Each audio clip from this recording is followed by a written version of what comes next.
This is part 2 of a multi-part series about the history of the national championship game. The link to the first part is actually in the description down below. It is not required viewing in order to fully understand what the fuck happened with the BCS, but if you want some more context as to how we got to this point, feel free to look in the description when the video is over. Now, I'm also going to take a second to make a few corrections from part 1, so if you don't give a shit about that, skip to the time code that's been on the screen for the last couple of seconds, and you can go ahead and start the fun shit. Now, first, in part 1 during the coalition explanation, I mentioned that the Citrus Bowl was a coalition game, part of their proto New Year's 6. It was not. That was the Sun Bowl. I fucked that up royally. Second, the Alliance and Coalition both signed a contract with the coaches poll to have them award their Crystal Football national title to the winner of their game. This explains why Nebraska was a consensus champ in 1994 over Penn State, since Nebraska was already number 1 in the independent AP poll and the win just submitted it all in the coaches poll. It also explains why they won a share of the title in 98, as Michigan was the AP number 1 and Nebraska winning the Alliance title game made them the coaches poll number 1. Finally, this whole fucking thing was made based on a comment on my community post from Magic8Ball02. If you want to suggest any videos for the future, feel free to comment and subscribe. I have a lot of fucking ideas already backed up, but I will get to them eventually. I got all the time in the world. Thanks for watching. Now let's get this shit started. You guys know what the BCS stands for? What? Big Chaotic Situation. You know, guys, I think we have to look at the big picture. We have to look at why the BCS was formulated in the first place. You have to understand, remember, people didn't like the fact that we were having split national championships when the AP and the Riders pull. I think when you take a step back now and look at the BCS, 3 of the 6 years, the thing, frankly, has not worked. I believe that the BCS is now irrelevant, completely irrelevant. And Reese, you know what? There's no contingency plan. Why isn't there a contingency plan that says, look, if you're the number 1 ranked team in both polls, forget about it. We've got to, it's always it's never proactive. It's always reactive. Well, we got a problem. We'll fix it the next year. That's the problem. The Bowl Championship Series, like health insurance coverage or education funding bills, you know there's a problem when people spend more time talking about who gets left out by the system than who gets included in it.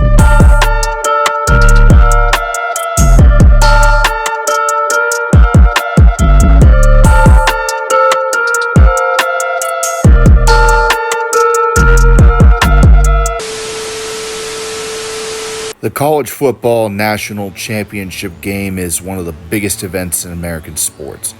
Sure, there are bigger events than this one: March Madness, the World Series, the NBA Finals, and of course the Super Bowl, to name a few. However, the game has the potential to be a true competitor and potentially surpass all of these events, except the Super Bowl, of course. That's a pipe dream. You want to know why it's lagging behind, though? Again, it's the newest major championship game out of all of them, but it's also the most controversial. In our last video, we broke down the coalition and alliance systems and the massive flaws and errors that rarely produced a champion without controversy. Even when it seems they got it right, there was almost always 1 or 2 teams left out of the picture, and for various reasons they couldn't bring themselves to correct the situation. All of this, of course, led to a split championship and the end of the Bowl Alliance in 1997 to give way to a new system, one seemingly modern and accurate. One that would try to solve everything wrong with the past 2 attempts and be more inclusive to everyone. And one that would indeed last well into the new millennium, for better or worse. It's time we opened the Pandora's box that was the BCS.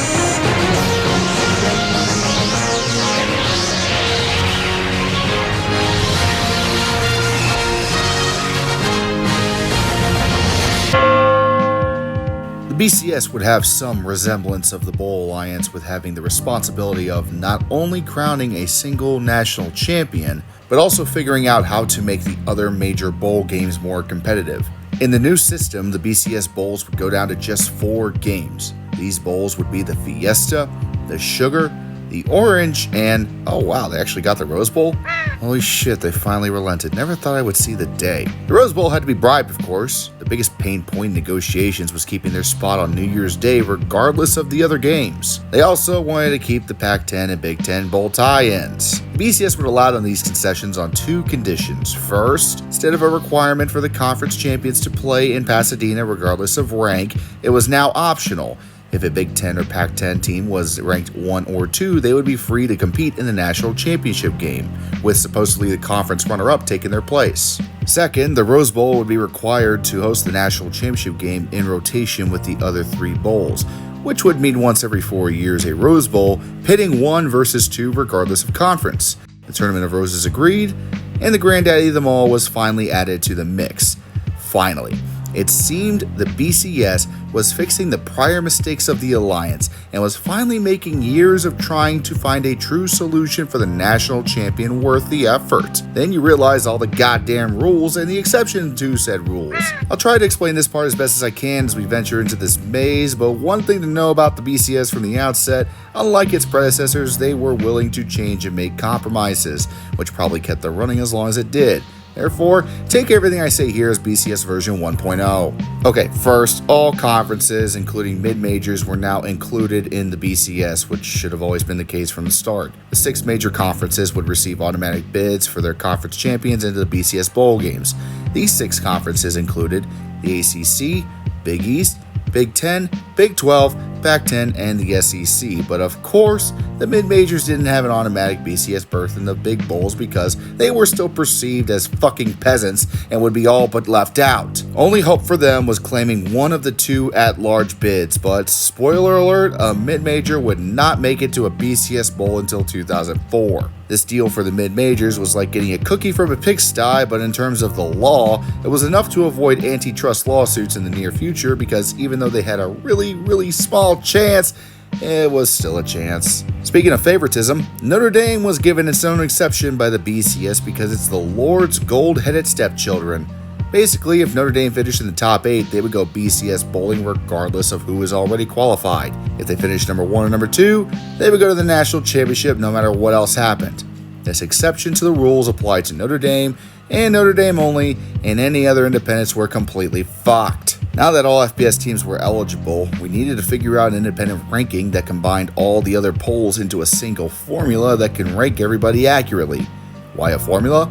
Well, according to an ESPN article that interviewed the father of the BCS and former SEC Commissioner Roy Kramer, they still wanted to include the polls, but the polls were also a big part of the problem since, shockingly, they didn't always agree. Charles Bloom, who was director of SEC Media Relations, suggested adding computer-based rankings to help improve any human-made errors. Kramer would also bring in rankings guru Jeff Sagarin to develop a ranking based on the team's strength of schedule.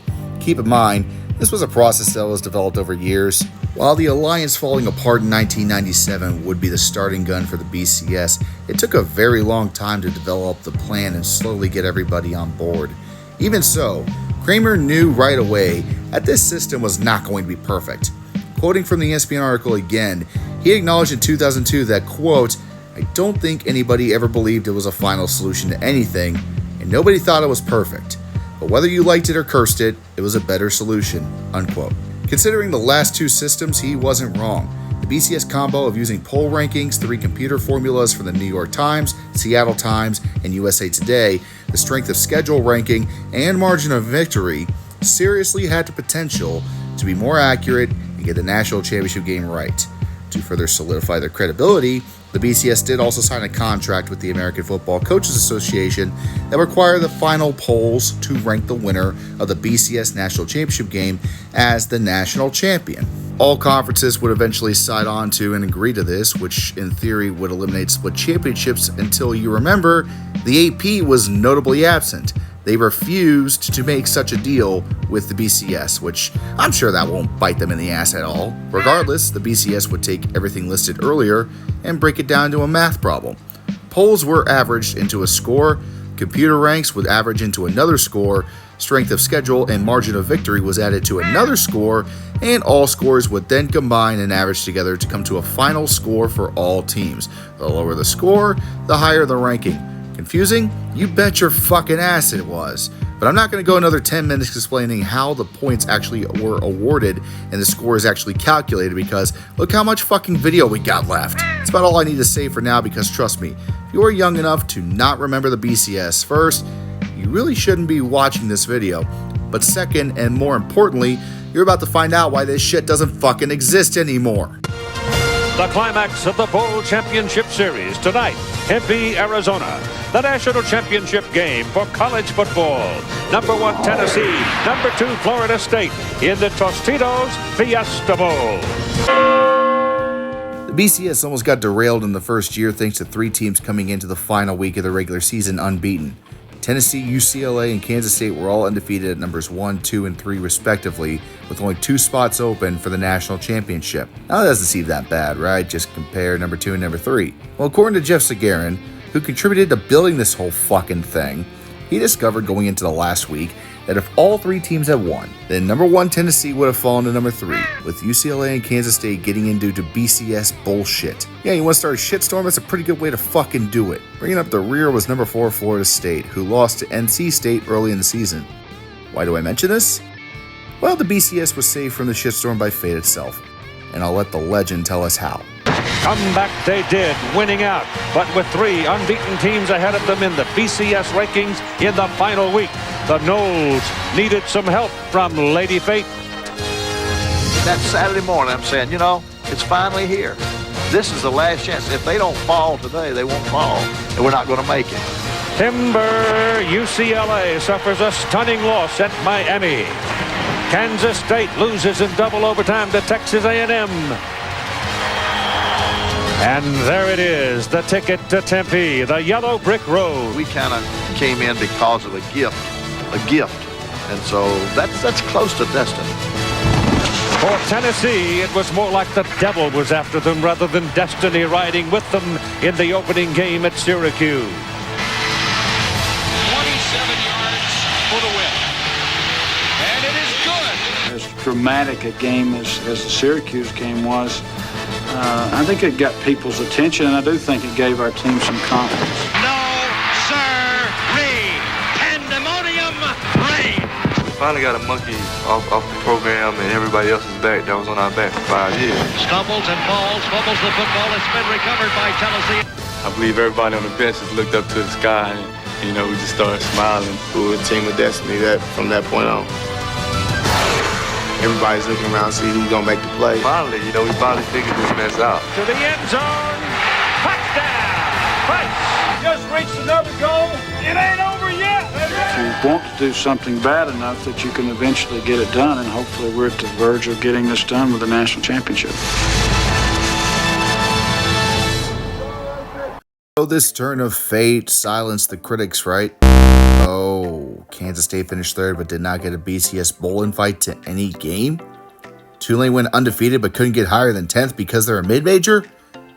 Okay, there's some minor dings and kinks to work out, but I'm sure the national championship was a fun game. After a first quarter shutout on both sides, Tennessee quarterback T. Martin would complete a touchdown pass to fullback Sean Bryson to take a 7-0 lead. Florida State responds 20 seconds later by baking cookies for the Volunteers in the form of a 54-yard pick six. What the actual fuck are you doing? Can you not fuck the ball, please? The other side. After fucking the extra point up by not putting down a good snap, Florida State would eventually drive down the field again to take another kick, this time making it, going into the half 14-9. After a snoozer of a third quarter, T. Martin hurled a 79-yard touchdown pass to Peerless Price, seemingly putting the game out of reach. But Florida State wasn't done after Marcus Oatson said, "Fuck this, I'm doing it myself," on a late touchdown run in the 4th. Sadly for the Seminoles, there was less than 2 minutes to go, and Tennessee was looking to put the game on ice. All loose. Florida State's got it. No! No! You fools! You damn dirty fools! You forgot Rule 0. Protect the rock. I swear to God, if you blow this... Under it, the ball is intercepted. Steve Johnson. Congratulations, the football gods have spared you an embarrassing defeat and you run out of Tempe with the national title in tow. Enjoy this one, guys. You won't be back. Okay, new season, we learned a few lessons already. Welcome to BCS version 1.1. First update, we remembered that computers are the fucking future after all. We are in the .com bubble and Y2K is real. So let's add 5 more rankings to the system. Jesus, computers weren't even the fucking problem last year. Even if it was the old Alliance, the championship would have been the same. Did you at least make it so number 3 Kansas State doesn't get snubbed from the BCS Bowls again? Oh, good. Anyone in the top 4 is a lock for the BCS now. Glad we're so willing to change. They even named the rule the Kansas State rule as a half-assed apology. Oh, and was anything changed after Tulane?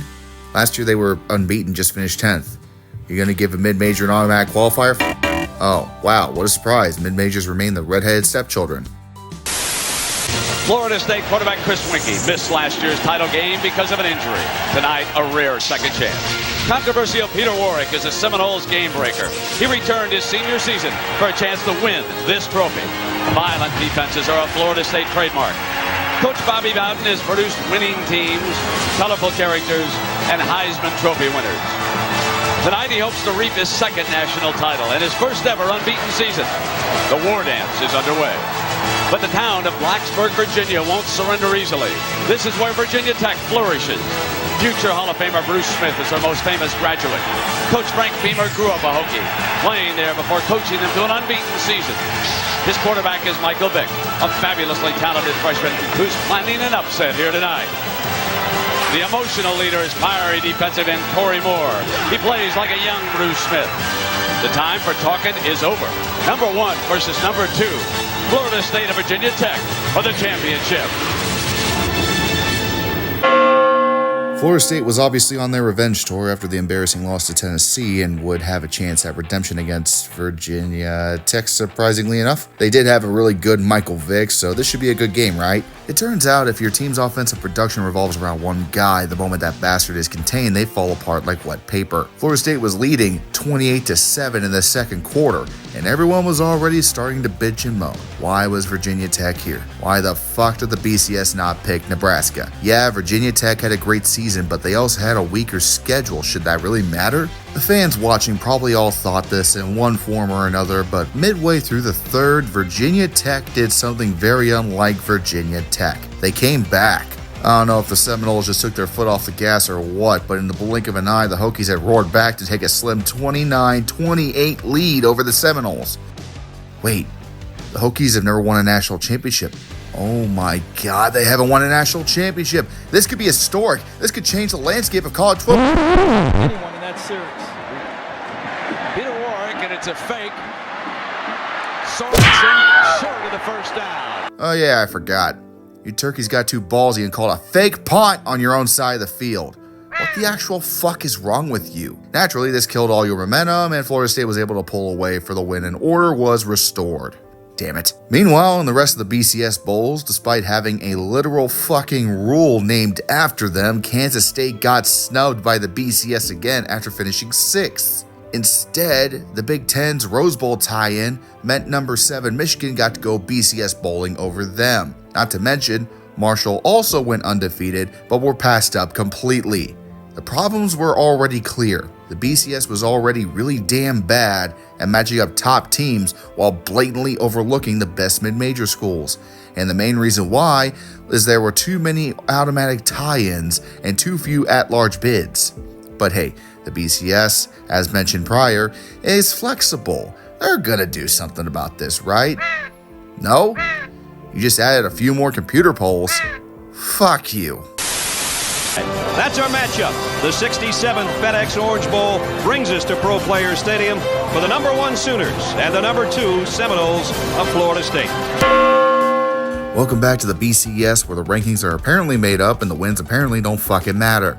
While the national championship featured undefeated Oklahoma, their opponent was questionable. First and obvious problem, Oklahoma was the only undefeated team left and was naturally number 1, but their opponent, Florida State, was number 2 with 1 loss. I know what you're thinking, they're defending national champions, so what the hell's the problem? Well, first, despite the fact that number 3 Miami was the team that actually beat Florida State that season, along with number 4 Washington being the only team to beat both Miami and number 5 Oregon State, Florida State was still given the higher ranking by the BCS and were given the golden ticket to the national championship game above all of the other one-loss teams I just mentioned. Doesn't help the BCS that Miami and Washington easily won their BCS bowl games and they couldn't play against each other. So naturally, the title game was absolutely wonderful. Nope, I'm sorry, that was incorrect. It was fucking bullshit.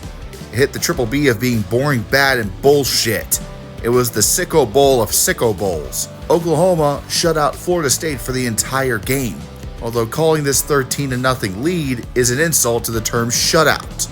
I think I lost years of my life trying to watch this game, for God's sake. It was the worst football game I have gone back to watch so far. At least in blowouts, there's normally scoring, right?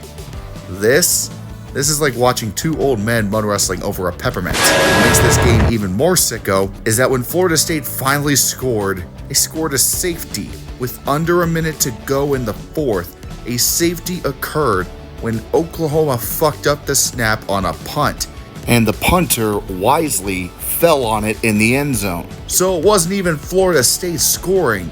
It was Oklahoma giving up 2 points to prevent 7. The final score was 13-2, and the entire college football fan base was fucking livid. As a result of this bullshit, the BCS system was tweaked yet again to account for quality of wins against top opponents. Things can't possibly get worse, right? Holy shit, the bastards made it worse. I'm not even pissed at this point, I'm just amazed. How was the BCS not killed after this debacle? Okay, look, I'm gonna simplify this as much as I can. Miami is sitting pretty, being undefeated in consensus number 1. Meanwhile, AP number 4 Nebraska just lost to Colorado in the final week of the season. Colorado would go on to win the Big 12 championship the following week. Here's the thing, despite this loss to Colorado, not winning the Big 12 championship, and one loss Oregon being ranked number 2 in the AP and being Pac-10 champion themselves, Nebraska was selected above everyone else to play in the national championship? How the fuck does that happen? Oh, so the computer doesn't understand the difference between early and late season losses? It didn't understand strength of schedule suddenly? Quality wins don't mean shit? Oregon's Pac-10 championship didn't mean a fucking thing either? You don't fucking say! I thought it was supposed to be smart! Miami, take the free ring and spare Nebraska total embarrassment. It's not their fault we relied on a fucking computer here. All this future tech and hope for a perfect system created a shit stain on the storied legacy of the Rose Bowl. The computers would be tweaked yet again to give the computers less influence in the final rankings, but I thought that was the whole fucking point of having computers, was to find the right teams. Now you are reducing their role because they are the problem? Fuck you. The smokescreen is part of the entry for the Miami Hurricanes, and there is no suggestion they need mirrors. They are the defending national champions of college football and have in mind becoming the first back-to-back winners in the Bowl Championship Series. The Canes averaged 47 points in the first 5 games of 2002. Then they needed some serious luck against Florida State to stay undefeated by a foot. Another escape against the Pitt Panthers, who would not go away until very late. Canes by a touchdown. And finally, the track meet against Virginia Tech, marked by the awesome foot speed that is the trademark of the Miami team. 12 straight wins and believing they can repeat as the national champions. It's called the Horseshoe, down by the Olentangy at the Ohio State University. It's home for the Buckeyes, winner of 13 consecutive games in a single season for the first time in 112 years of playing college football. 6 plays made their season at Cincinnati, at Wisconsin, and against Penn State. And then these 3. At Purdue, 4th down, 37 yards, Krenzel to Jenkins for the game's only touchdown and a 10-6 victory. Overtime at Illinois, 3rd and 10, Krenzel scrambled 14 yards, leading to the touchdown that produced a 23-16 win. And finally against Michigan, it was Will Allen intercepting a Wolverine pass at the 2-yard line that saved a 14-9 victory and a 13-0 season. Like Woody used to say, anything easy ain't worth a damn. Welcome to BCS version 1.4, and thank God we didn't need to rely on the computers to decide this one. Miami and Ohio State were both the only undefeated teams left standing and were invited to the Fiesta Bowl for the national championship. Miami is the defending champions, obviously, but Ohio State had surged back to prominence after what you just saw, a chaotic undefeated season with a ton of close calls. Miami's speed offense clashed with Ohio State's run-based power attack. Miami was also coming in on a 34-game win streak, and Ohio State was naturally 11-point underdogs as Miami looked completely unstoppable. But when the game started, Miami suddenly looked very mortal. At halftime, Ohio State led 14-7, and an Ohio State field goal in the third extended the lead to 17-7. Then Miami came back off a touchdown from Willis McGahee and a 40-yard field goal as time expired in the fourth quarter. Tied at 17, it would take overtime to decide the national championship. Miami would strike first with a touchdown pass to Kella Winslow Jr. to lead 24-17. The first time they had led the game all night. Ohio State's drive stalled out, and on 4th and 3 on their last chance, quarterback Craig Krenzel heaved a prayer to the end zone, and that's when the most controversial penalty in national championship history happens. Claret's up there as a wide out too. The ball goes into the end zone, and it is incomplete. Intended for Gamble. Now there is a penalty flag thrown. Hold on. Hold the phone. Everybody comes running down on the field. You got to get off because there's a penalty flag thrown, and I think it's against Miami. Randy Crystal. Pass interference. Yep. Go. Bad call. Bad call. Before I analyze this play, let me be honest with y'all. I am an Ohio State fan. I was 7 years old at the time, and this was the first national championship game I witnessed live on television. I grew up around the Columbus area, so I have a lot of fond memories of this game and that night, including the days after as well. So with that all said, this penalty is awful. It will be debated till the end of time, and there are plenty of arguments as to why it's a flag, but I agree with Miami's coach. You don't make that kind of call in this kind of situation when it's bang bang and it's not clear and obvious. Ohio State wide receiver Chris Gamble had his hands on the ball, but couldn't haul it in. The defender guarded Gamble pretty clean in my view, but the flag was thrown and all hell broke loose in the immediate aftermath. Especially when the commentators called out the bullshit. Regardless, this penalty gave Ohio State a fresh set of downs, and they would score a touchdown in the following play. The Hurricanes as a whole were still fucking stunned the game was not over and that they might still lose. When the ref blew the play dead, players were starting to be handed national championship gear, bags of Tostitos, and fireworks were already going off. So naturally, Miami was completely and totally out of it at this point. And after Ohio State scored another touchdown to start the double overtime period, Miami's quarterback Ken Dorsey, playing with a very obvious concussion at this point, couldn't answer back, and Ohio State would win the game. Despite the penalty, this was a great game, and both teams did deserve to be here. With them both being undefeated coming into the BCS National Championship, BCS got off easy that the only controversy from this season was from a flag on the field and not a formula off of it, at least for the national championship game. No, see, they fucked up in another way. The rules of the BCS allowed other bowls to take turns in selecting their teams the years they don't host the national championship game. Since the Rose Bowl hosted the year prior, they picked last, which opened the door for the Orange Bowl to grab the Big Ten runner-up Iowa. And after having a bigger payout than the Sugar Bowl, they also got USC, creating effectively the Rose Bowl East. The Tournament of Roses were, to put it mildly, fucking pissed. They were forced to pick Pac-10 runner-up Washington and Big 12 champ Oklahoma, which led to this Rose Bowl being the first non-sellout Rose Bowl since World War II. Thankfully, other than the Rose Bowl bitching up a storm, this was the end of the BCS controversy for this season. However, they would not get any mercy the following year.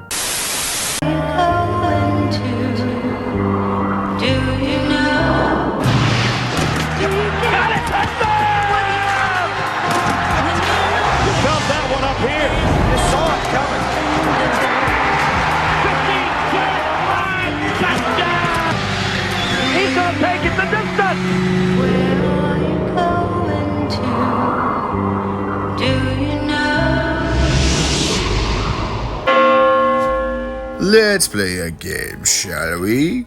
Who would you pick to play in the national championship? Here are your options. USC, who early in the season had lost in triple overtime to Cal before winning out and were Pac-10 champs. LSU, who lost to Florida in mid-October, yet also won out and were SEC champs, and Oklahoma, who came into the Big 12 championship #1 overall and undefeated, but lost the championship game to Kansas State. Out of the 3 teams I named above, who would you pick to be in the national championship? I expect most would pick the conference champions, LSU and USC.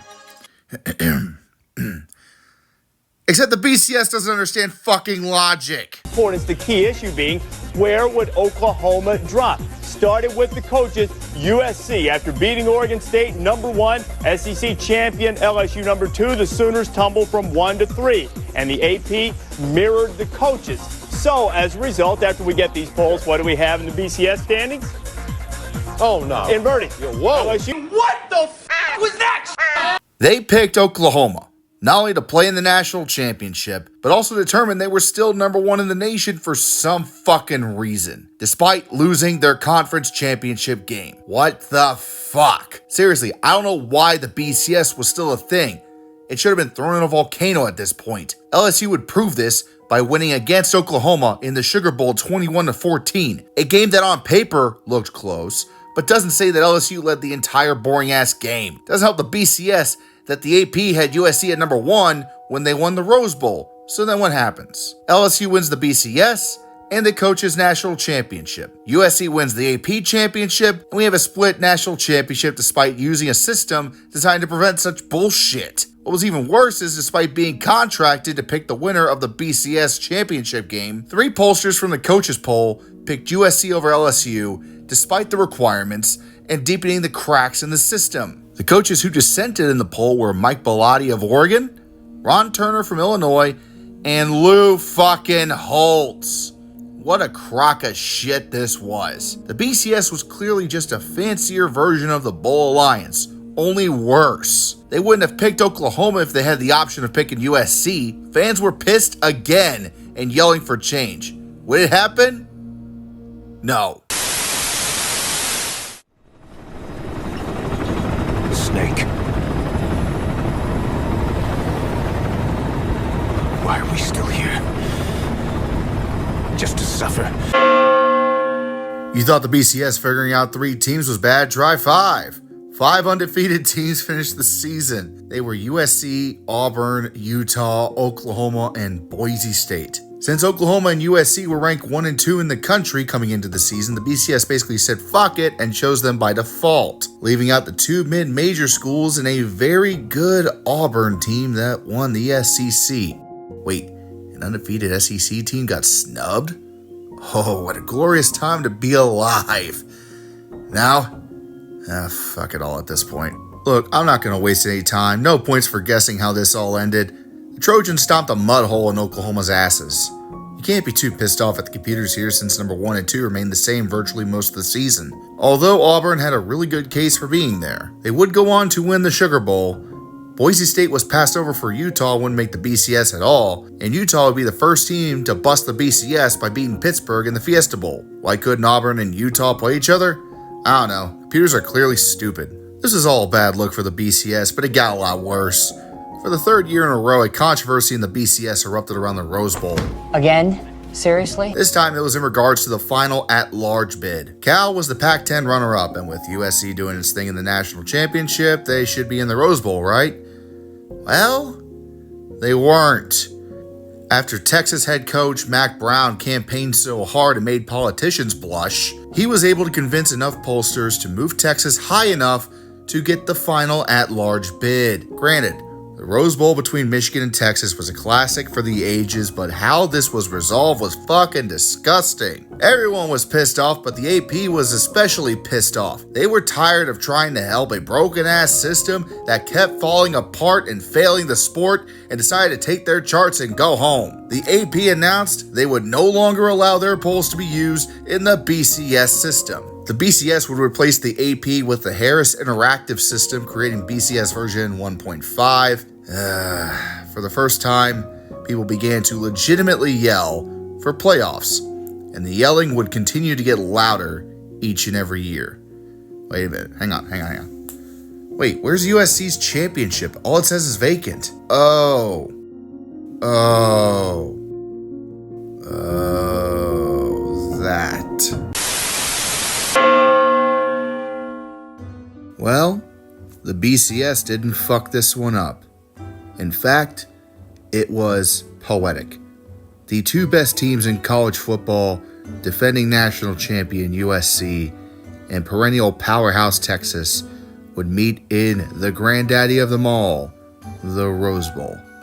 Yes, we have finally arrived at what many consider the greatest game of the modern era. Rest here, weary traveler. Take a deep breath.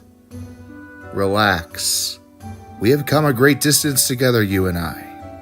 We have fought many battles, seen much bullshit, and it is far from over. But for now, Keith Jackson, it's your final game. Take us home.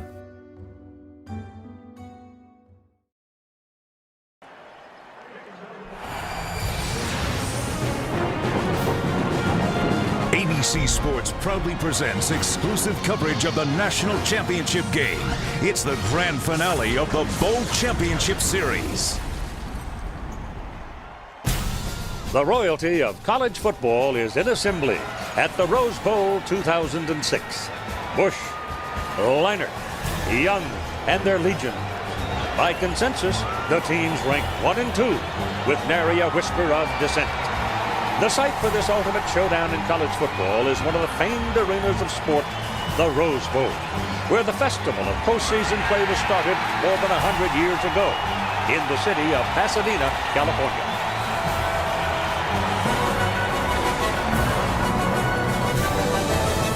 When the 2005 college football season started, all 117 Division 1A teams had high hopes this would be their year. Now 2 are standing unbeaten.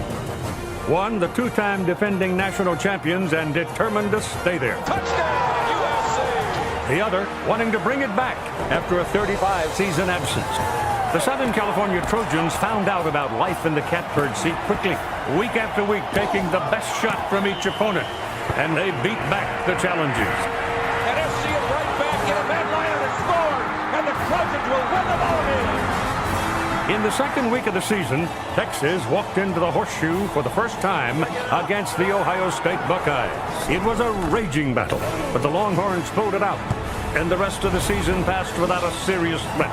Say goodnight to this touchdown, Vince Young. The rout is underway. And now there is just one game left. One game that will be as big as a college football game can be.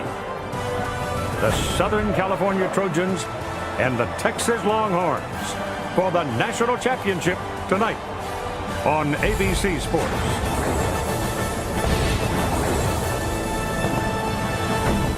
It remains to this day the most hyped up college football game in history, and it's certainly lived up to it by God. The game began with a USC 3-and-out, but a major hit on the punt forced a fumble that USC recovered. A USC touchdown would soon follow by Lendale White. After a surprising number of defensive stops on both sides, the gloves started to come off in the second quarter. Texas would score 2 touchdowns and a field goal on 3 straight possessions, taking a 16-7 lead, while USC could only manage a field goal to end the half and cut the score down to 16-10. In the third, USC would take the lead via another touchdown by Lendale White, but was answered by Texas quarterback Vince Young with a 14-yard scramble to take the lead back 23-17. USC again responded to this with another Lendale White touchdown, taking the lead back yet again, 24-23, and early in the fourth, Reggie Bush finally gets on the board himself, scoring a touchdown and pushing USC further ahead, 31-23. Texas could only respond with the field goal on the following drive, narrowing the score slightly to 31-26, but then a 22-yard touchdown pass from Matt Leinart to Dwayne Jarrett with under 7 to go seemed to seal a 3rd straight championship for USC, but the Trojans made a fatal mistake. They messed with Texas, and most importantly, Vince fucking Young. But this is USC. This is the 2-time defending national champion with one of the greatest defensive coordinators / head coaches of all time, Pete Carroll. From the 31-yard line. quick pop to the sideline. Passes. And thrown Quan somewhere between here and the goal line. He's just shopping. Trojans going after it. Ball is thrown at the first down. David Thomas, 4, has got 6 yards on this short pass. Young slips a little, coming back. There's daylight. Here he goes. Touchdown.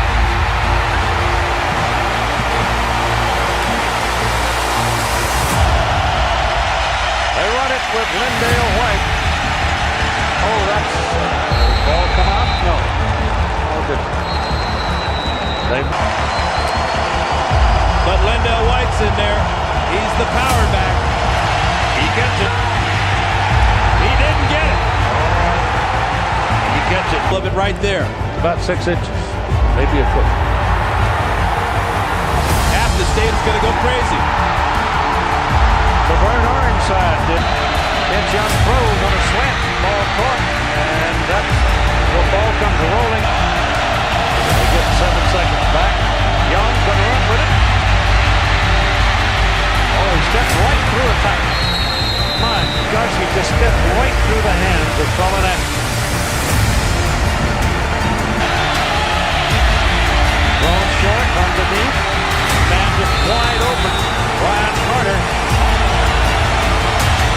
They've got a first down. That's 14-yard line.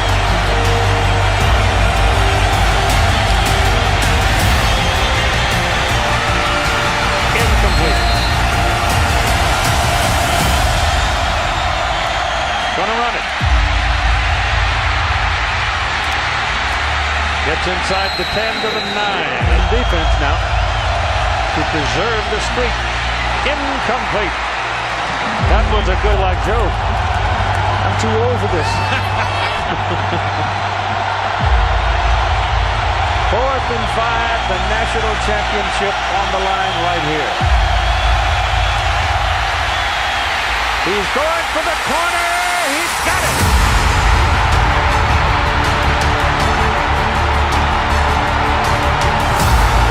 Vince Young scores.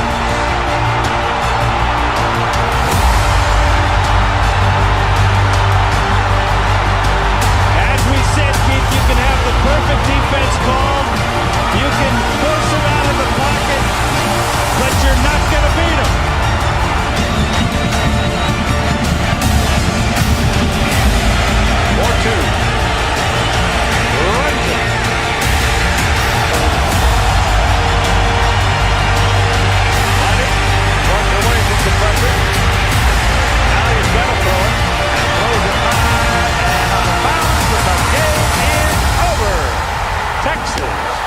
defeated Southern California 41-38 to win the national championship of college football.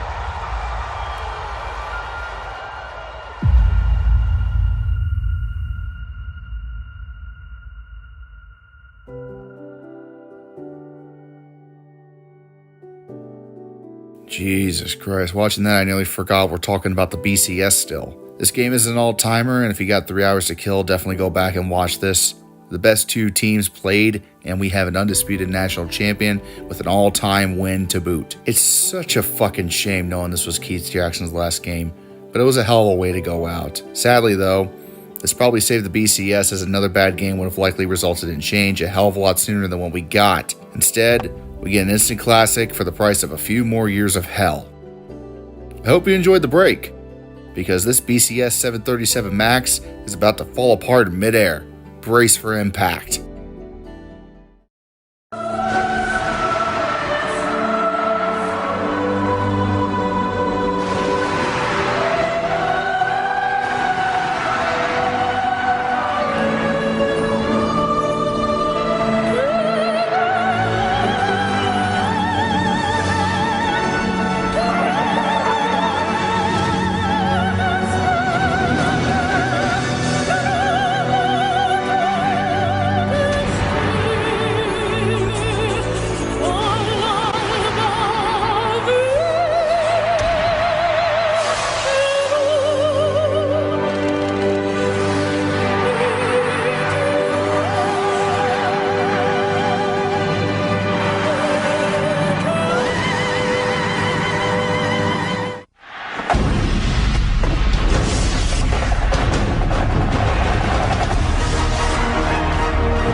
Congratulations, Boise State. You are the only undefeated football team left in all of FBS college football. As a reward, the BCS grants you the honor of going to Arizona to play in the Fiesta Bowl against Oklahoma. Except the Fiesta Bowl is not the national championship game. Yeah. The BCS did make one change. In order to halt the repeated snubs of top teams from making top bowl games, they split the national championship game from the bowl. Welcome to VCS version 2.0. Instead of the 2007 Fiesta Bowl being for the national championship, the 2007 Fiesta Bowl was just the 2007 Fiesta Bowl. The 2007 national championship game would be standalone.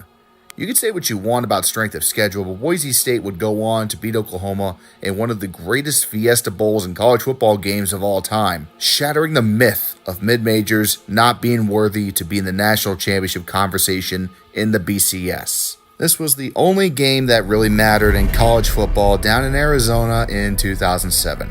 Absolutely nothing else happened. If I remember correctly, Ohio State was playing down there the week after, but I honestly don't remember that game at all, actually. I think it was just a scrimmage, as most of the team didn't really show up that week. Play Florida. Why would they do that? Yeah, hold on a second, I gotta look into this.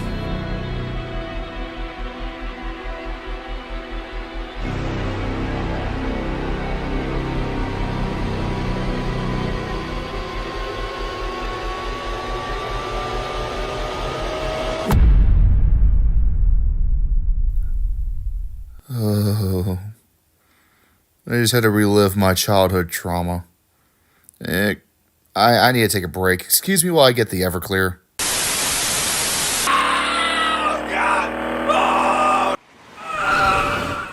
Give me your purse, you dumb bitch.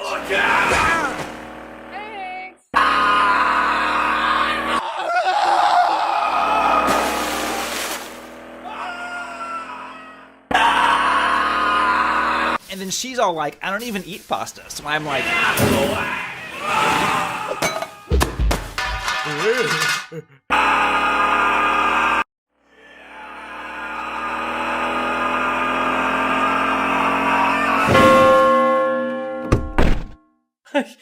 I made it. Oh, shit! I forgot the ice. The 2007 season was so fucking drunk that the BCS kind of became the least of our worries. Instead, the number 2 rank became the most cursed rank for the whole season. Virtually every week, the final half of the season, if you were ranked second, you were going to lose. It was so chaotic that going into the final weeks, Missouri was number 4, and Kansas, yes, that Kansas was number 2. Yeah, we're not talking basketball here. We're still on football, I promise. USF, Oregon State, West Virginia, California, Boston College were all number 2 at one point and all lost their games. West Virginia being the most painful, as had they won the finale against Pitt at home, they would have clinched a BCS championship appearance. Eventually, this chaos resolved itself as Ohio State would somehow land at number 1, even though they lost earlier in the season to Illinois at home. LSU, with 2 losses, was SEC champion and the only one left that could legitimately fill the spot. Naturally, with all this chaos happening, you would think the BCS was completely fucked, and you would be right. The championship game really wasn't. It was kind of by default. Neither team really earned their way to the dance. They just survived to make it. Meanwhile, the other BCS bowls were turned upside down.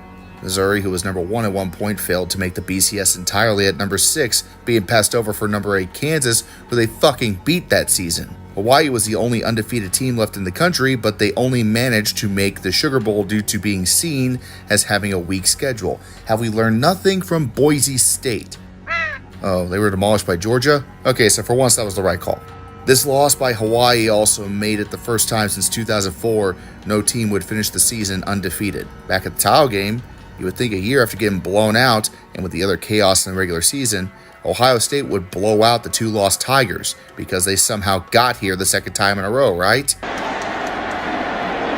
Play fake one way, Flynn rolls, dumps it off to early Doucette, and he's still on his feet and dances into the end zone. Give me the fucking bleach. A 2-loss LSU team demolished the Buckeyes. A 2-loss Tigers would be declared national champions by the least amount of votes at that point in the BCS era. I can't yell at the computers too much here. If it was us humans running the shit show, it would have been split 3 ways most likely. It is a glorious weather night in Miami, and we welcome you to sold-out Dolphin Stadium, where after a lengthy and exciting undercard, it's time for college football's main event. It's a FedEx BCS National Championship game as number 1 Oklahoma collides with number 2 Florida. This game wasn't as lopsided as the last two, but it was very forgettable. So much so, I genuinely forgot this was the next game and thought we were about ready to watch Texas versus Alabama. So let's refresh your memories. It is a battle of the Heismans as Sam Bradford's Oklahoma took on God's second favorite son, Tim Tebow. After a surprisingly slow start resulting in a 7-7 tie at halftime, it wasn't until the fourth quarter where, after a touchdown pass from Bradford, Jermaine Gresham tied it at 14 when a field goal by Florida and a Tim Tebow touchdown pass sealed it for the Gators. Yeah, I know, not that exciting unless you're a Gators fan. Maybe it would have been better if you let the only undefeated team in the fucking country play. Undefeated Utah got left out because Mountain West was still seen as inferior. Sure. Have y'all not learned that shit from Boise State yet? Utah, no bullshit, was eventually declared national champions under the Anderson-Hester formula that year. But since it wasn't any of the major ones, they didn't claim it at the time. Even so, in 2018, the NCAA finally recognized Utah had a true claim to be a national champion from this season. Therefore, technically, they split the championship with Florida. Utah has still not claimed it to this day, but I think they should. Meanwhile, in Congress, a certain senator from the state of Utah at the time was pretty pissed that his Utes were denied a chance at the national championship. He was so pissed off that he started congressional investigation hearings. Oh shit. Unrelated to that, but also related to Utah, there was a meeting the Mountain West Conference hosted around this time that happened with the leaders of the BCS to decide if there should be a 12-team national championship playoff. It was voted down. I think we know how this fucking ends.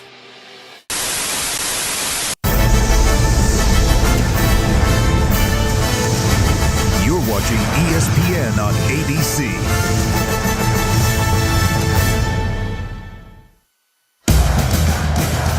When traditions are handed down, passion is passed on from one generation to the next.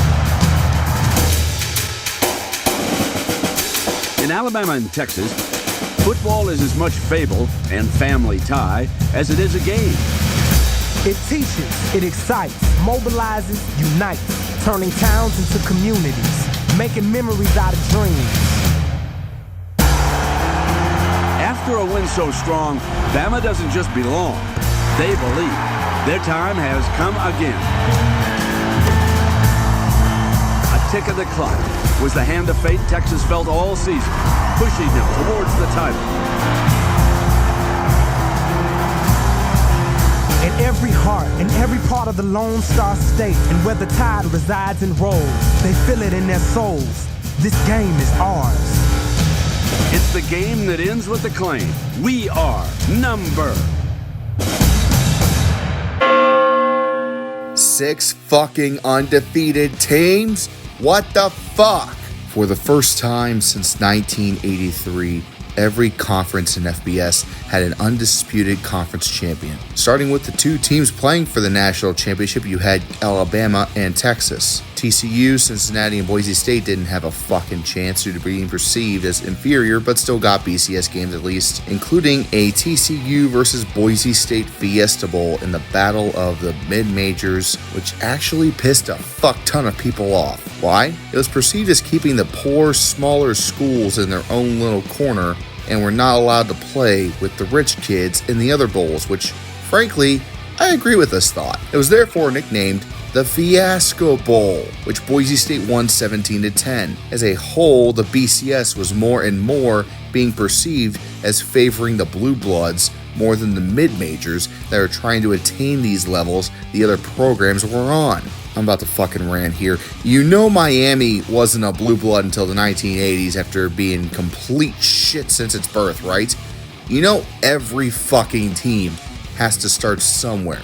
You know that the only way for college football to continue to be as unique as it possibly can be is to allow new teams from new parts of the country to come in and be successful and give them a fucking platform to do so. It's good for the sport, it's good for parity, and it's great for the fans.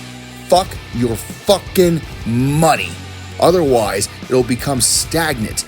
And fuck the BCS for this logic, because mid-majors went 4-2 against majors in the lifetime of the BCS. So much for being a cool kids club for the rich-ass fucking donors. Okay, rant's over. Now, as for the national championship itself, Alabama led the game 24-6 at the half and never looked back. Doesn't help that Colt McCoy, quarterback for Texas, got absolutely blasted early on in the game and couldn't be effective throughout the rest of it. The college football world has forever cursed Texas ever since for being the ritual sacrificial bull upon the altar of the new Alabama dynasty. Oh, fuck, that's right. Oh, no. No! Hold it! What a long road it's been to Arizona. And for the fans, a long time coming. Undefeated seasons, conference champions, and a Heisman Trophy. Tonight, under the world's biggest spotlight, they play for their schools and they play for their communities. They play for a legacy. And they play for pride. Don't let me fall. 'Cause I'm gliding up there, oh so very high. That if the clouds were to drop me, then I'd fall out the sky. I don't really know why I'm here. I guess I'm just here for the ride. I swear it feels like I'm dreaming. It's vividly defined, yeah. So after all the preparation, after all the promotion, and all the hype, the time has come. Number 1 Auburn versus number 2 Oregon.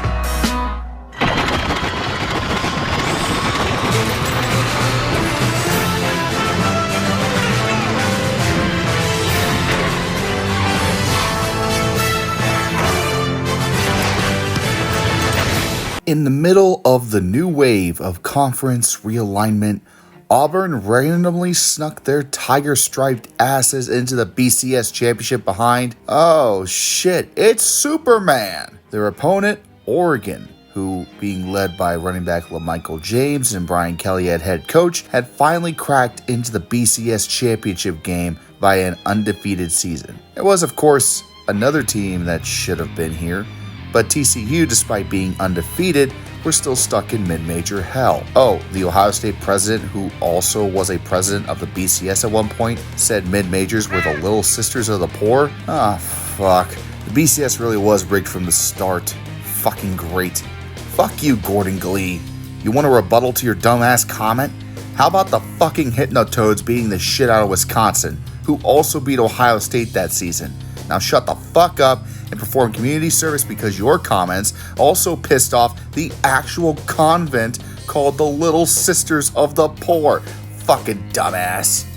Finally though, a national championship game that was actually able to almost live up to the hype. Let's break it down.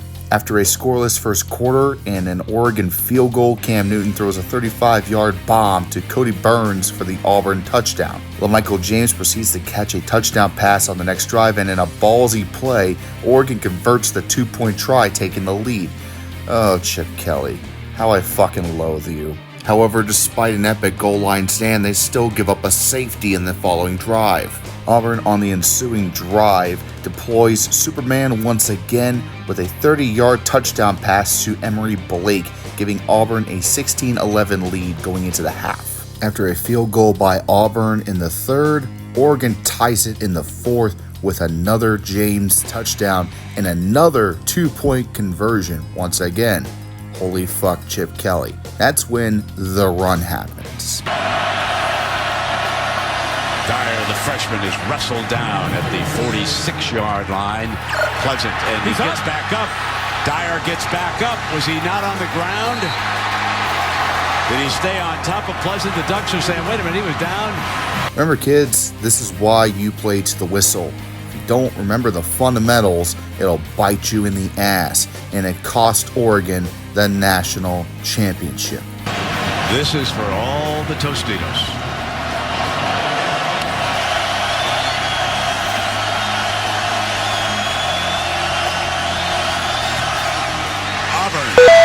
Wins the BCS National Championship.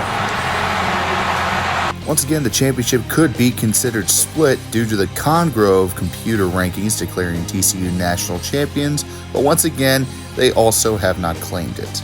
Meanwhile, in Congress, as proof that shit moves slower than an orgy in a retirement home, Washington finally got back around to the issue of the BCS. In April 2011, the Utah Attorney General announced there will be a class action lawsuit filed against the BCS. The U.S. Justice Department then called the NCAA in May 2011 and asked them the following questions. And I think I got the quote here. Let me see. What the fuck are you doing? Like, seriously, what the fuck? What the actual fuck are you doing? We are the fucking Justice Department, for God's sake, and we don't understand what the fuck is going on here.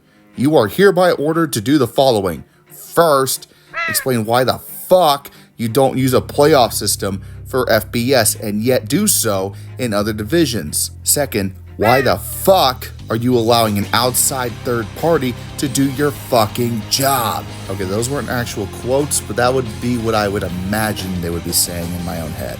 They also demanded the BCS to open its books, which as a nonprofit they are required by law to be doing, yet have not done one fucking time. And it began a full investigation to determine if the BCS could be in violation of the law under the Sherman Antitrust Act. Here we go again. Remember the Fiasco Bowl?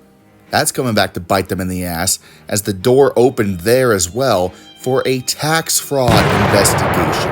As it turns out, keeping the mid-majors out of the big paying BCS games, prioritizing only including the major conferences, apparently included some good old money fucking that pissed off the IRS. In fact, it was so bad for the BCS that had the worst case scenarios for punishments happen, a court could have ordered a playoff system to take effect immediately.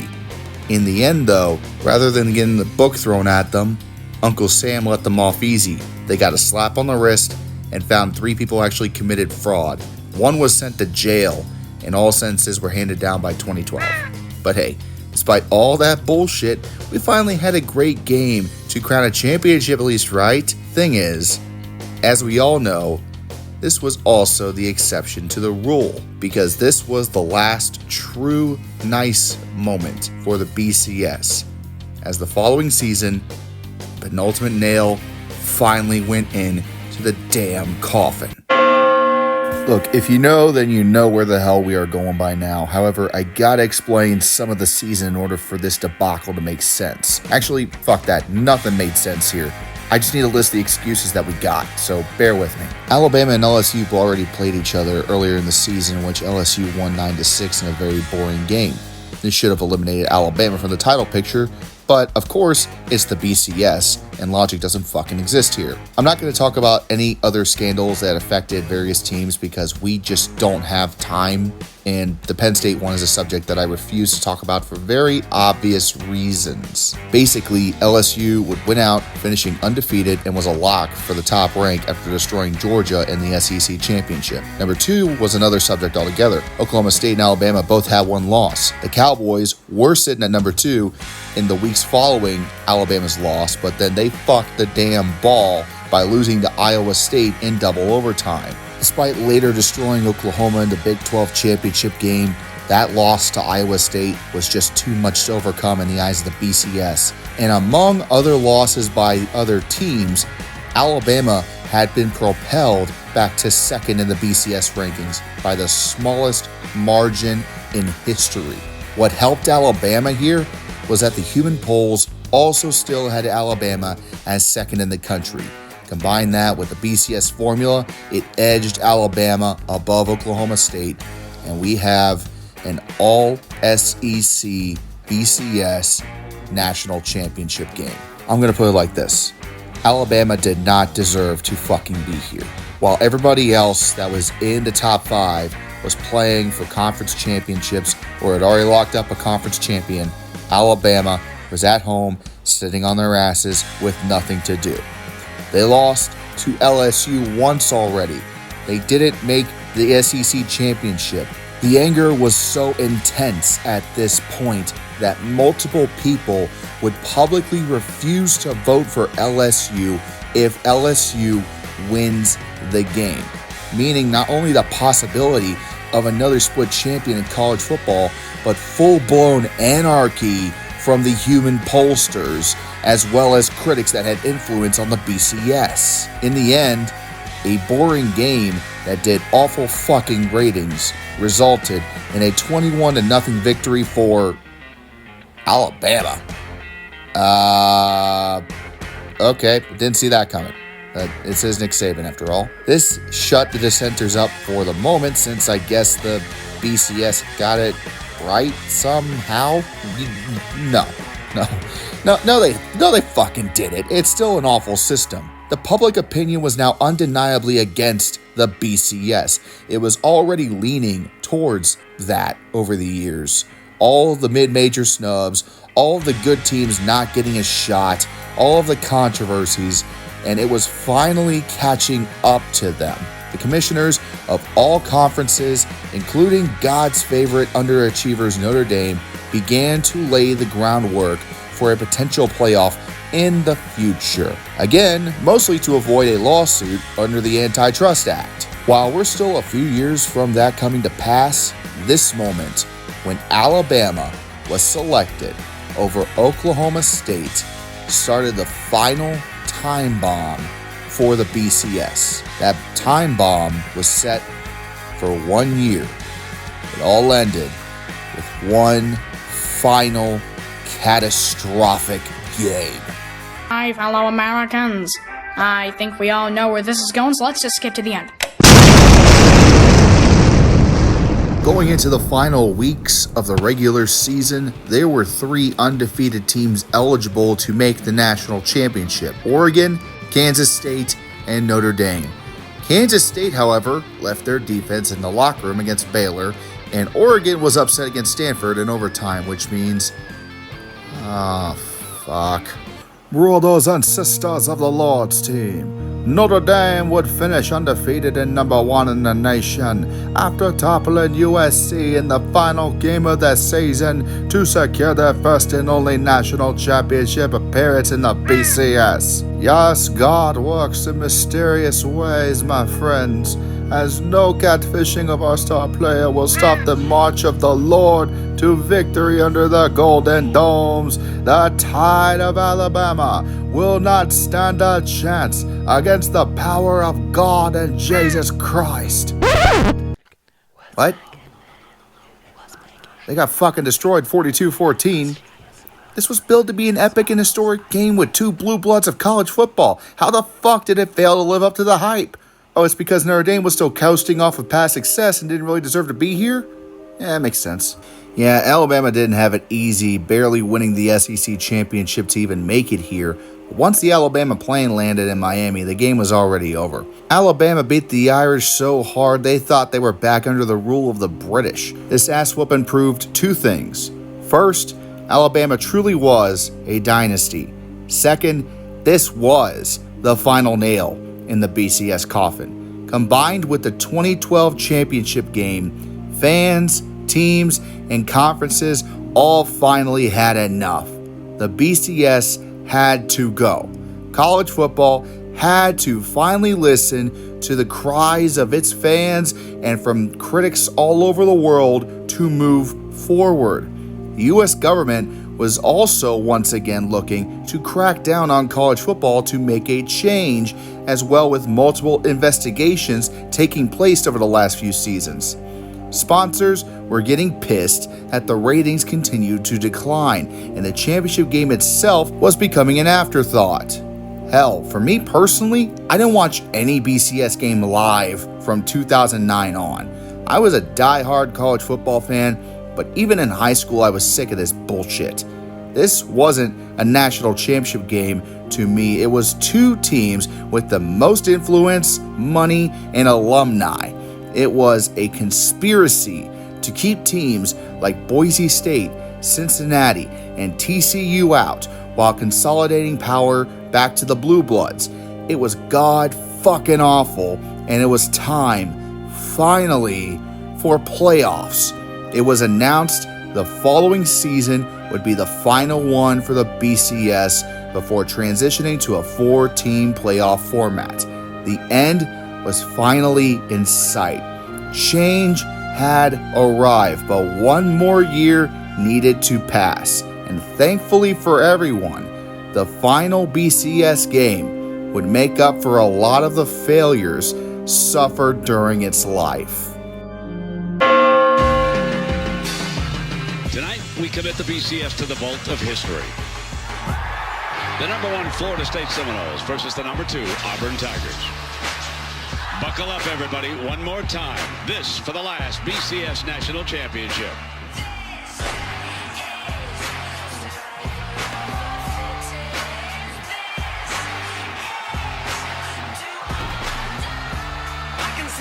Line with each line that I finish, I'm so close to my goals I can almost pull over the goalpost. And if I don't got enough in the tank, maybe I can just siphon enough to fill up this last can. Man, will I survive in this climate or what? They said I was washed up and got a bloodbath. I'm not a rapper, I'm an adapter. I can adjust.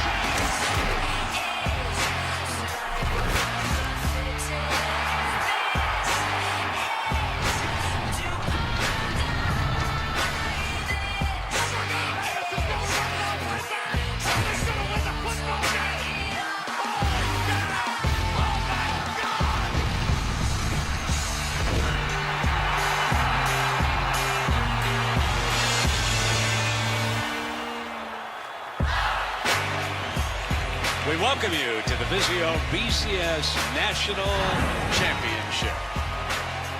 It's undefeated Florida State against once beaten Auburn, number 1, taking on number 2. Surprisingly, the final year of the BCS produced no controversy at all. It was all settled on the field. Going into the last stretch of 2013, Florida State, Alabama, Ohio State, and Baylor were all unbeaten. Baylor got blown out on November 24th by Oklahoma State, and Alabama was number 1, but lost to Auburn in the legendary Kick 6 Iron Bowl. This propelled Auburn to the number 2 spot behind number 1 Florida State, and in Conference Championship Week, Ohio State's hopes of a berth died at the hands of Michigan State in the Big Ten Championship, while Auburn and Florida State would secure the SEC and ACC titles. This was a very rare moment for the BCS. For the first time in a long time, it was truly uncontested who the best 2 teams in the nation really were. And it was in its final season, no less. Yeah, it could have completely gone to hell, but the system didn't. It actually worked. And it would produce a stunning final act that no one expected. Just not at first, though. Midway into the second quarter, Auburn held a commanding lead, 21-3. Everyone began to anticipate another blowout to close out the BCS. This is why we needed the new playoff that's coming and blah, blah, blah. However, Florida State wasn't about to fold. A daring fake punt on 4th down sparked the Seminole offense to get their asses moving, and man did they.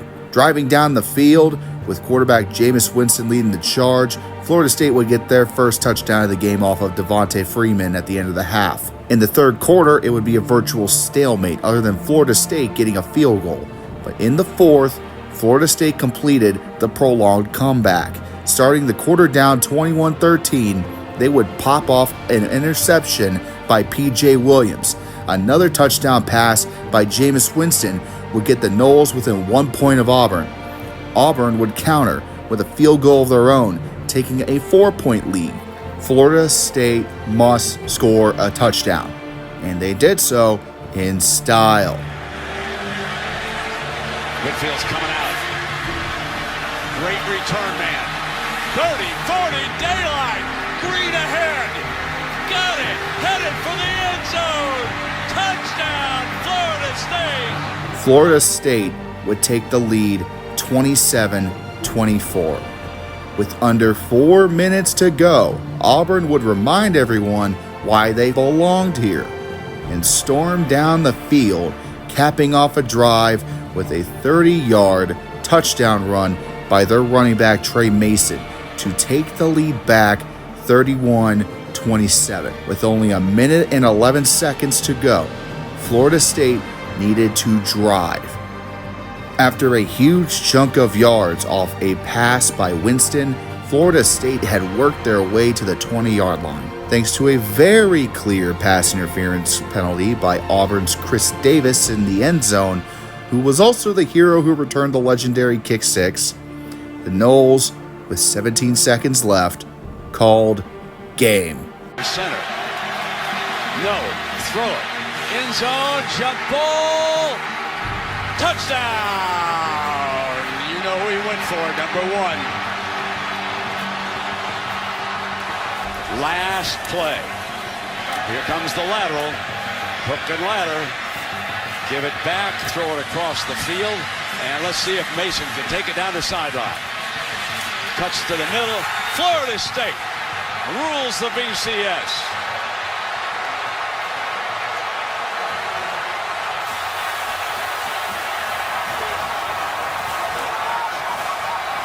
A dramatic second half comeback by the Noles. There were a lot, and I mean a lot of things that were wrong with the BCS. It excluded teams from conferences deemed inferior, yet demanded they play by their own rules. They showed clear favoritism to teams that did not deserve it. It created the tinfoil hat myth that ESPN somehow controls college football. It relied on computers to do what it was not designed to do and incapable of actually doing. It caused divisions in fans, divisions in schools, and ultimately entire conferences. It was overall the worst system the college football landscape has ever experienced. But it was also the best, if nothing else by default. I mean, shit, the Bowl Coalition and Alliance would have fucked these up twice as bad as the BCS did. And there would have been more split championships and divisions than we could imagine. College football was changing. The people leading it were old and stubborn and refused to listen or even just to stop and look at what they were doing for years.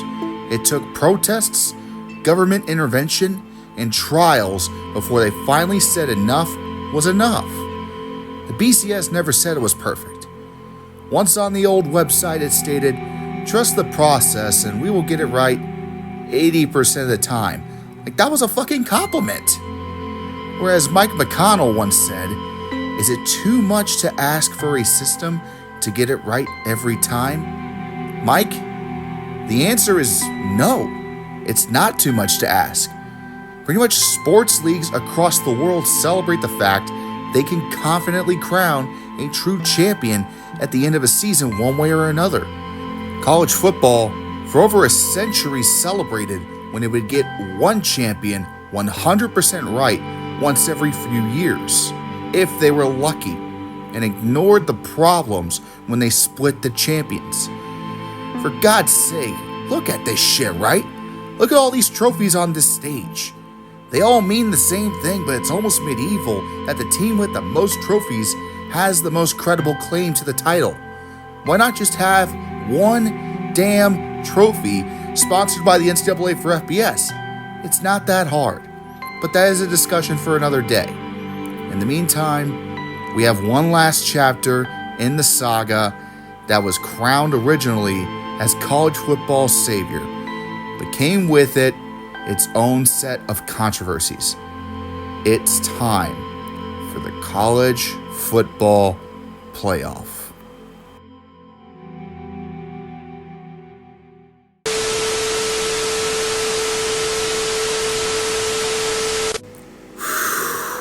That was a lot.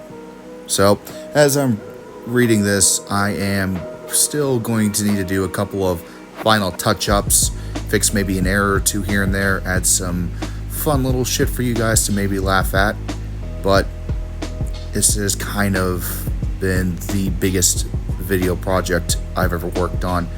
This was about a solid 2.5 months in the making, and it wasn't even supposed to be a split series. It was supposed to be one big ass video that we were going to leave it at that and be done, but the BCS was just so chaotic and so much went into it that I had to do what I had to do. So I appreciate you guys watching. If you enjoyed what I do here, I got some other shit that's much shorter than this one. And we are going to hit the playoffs, although I'm probably going to take a little break and then maybe dabble in something else for a week or two before I dive back into these long form videos. They take a lot out of you to do. So thanks again, guys, and I will see you when I see you.